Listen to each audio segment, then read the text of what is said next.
የአንዲት ሴት ወደ ቅድስና ሕይወት አጠራር። ከአረጋውያን አንዱ እንዲህ አለ። በዕድሜዋ የሸመገለችና በፈሪሃ እግዚአብሔር የበለጸገች አንዲት ድንግል ነበረች።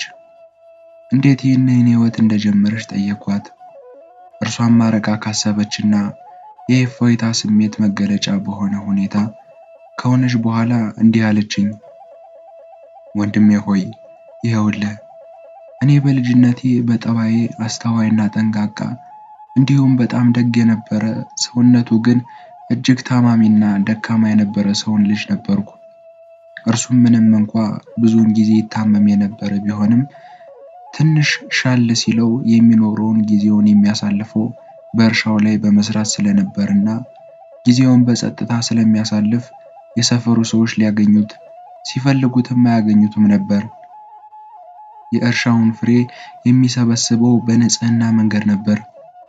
ከዕድሜውም ብዙውን ጊዜ ያሳለፈው ታሞ በአልጋ ላይ ነው። ብዙ ጊዜ ዝም ሲል የማያውቁት ሰዎች ዲዳ ነው ይሉ ነበር።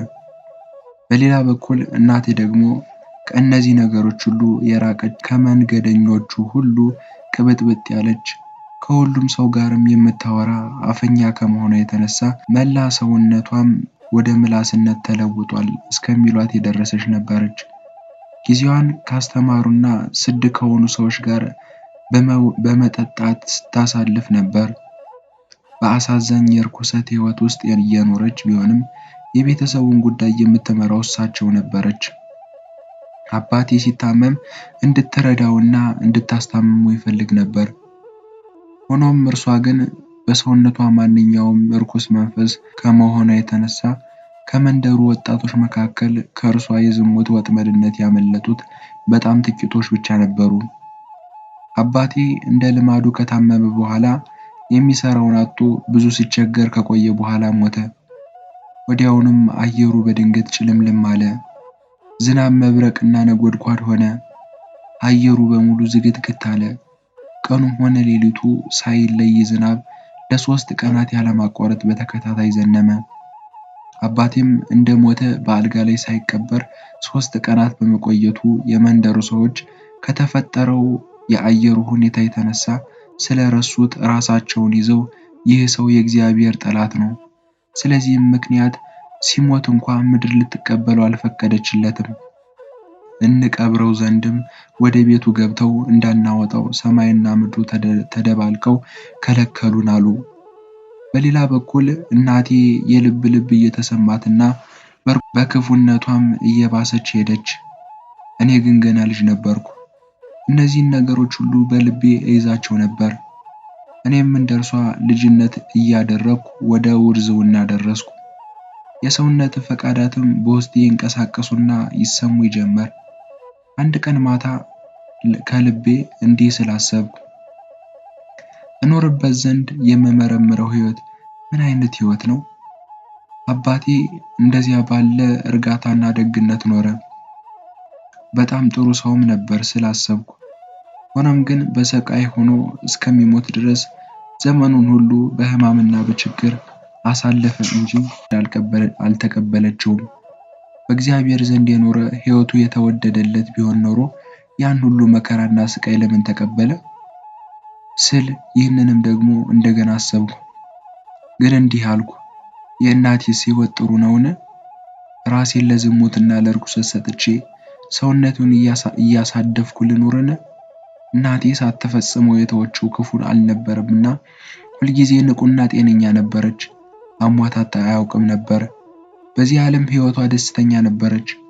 ስለዚህም እኔ እንደ እናቴ አደርጋለሁ፣ የእርሷን አኗኗር እከተላለሁ።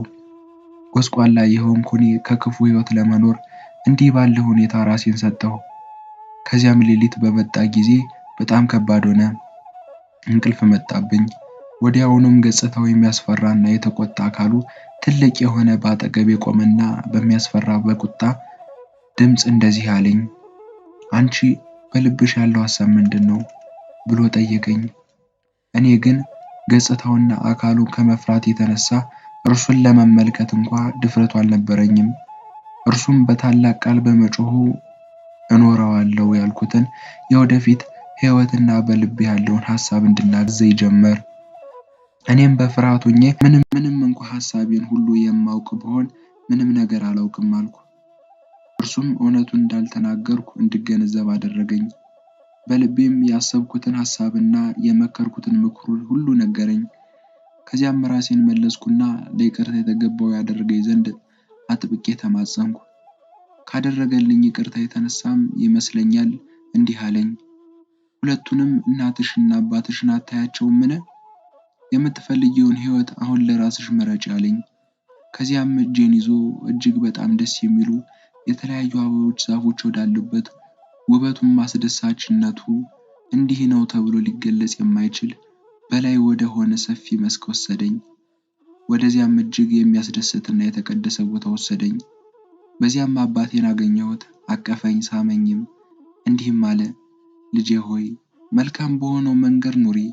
እኔም ከእርሱ ጋር በዚያው ያኖረኝ ዘንድ እየለመንኩ አቀፍኩት።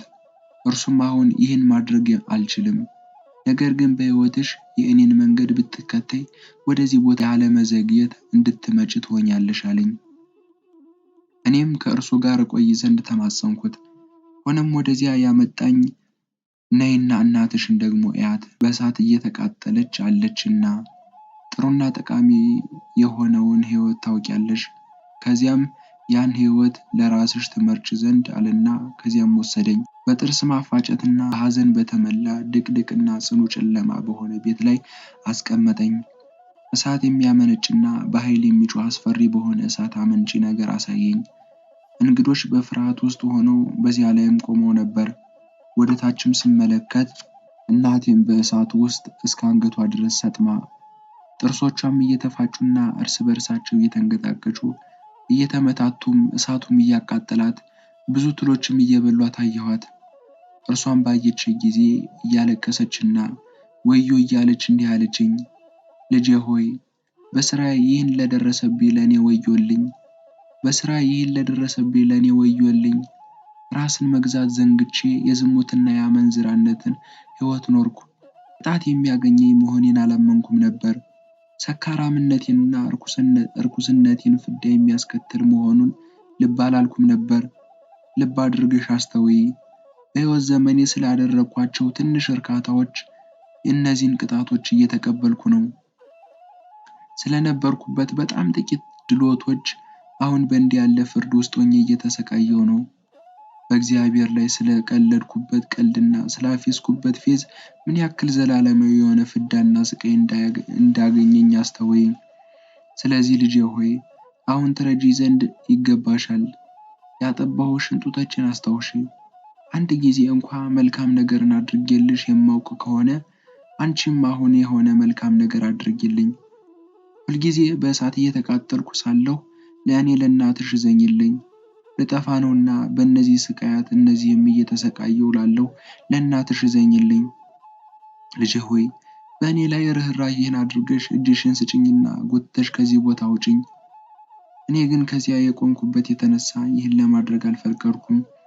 እርሷ ግን አሁንም እንደገና እያለቀሰች ጠራችኝና ልጄ ሆይ እርጅኝ፣ የእናትሽን ለቅሶ ቸል አትበይ፣ በገሃነም እሳት እንዳልጠፋ አትርሽኝ፣ ስቃይንም አስታውሻ አለችኝ።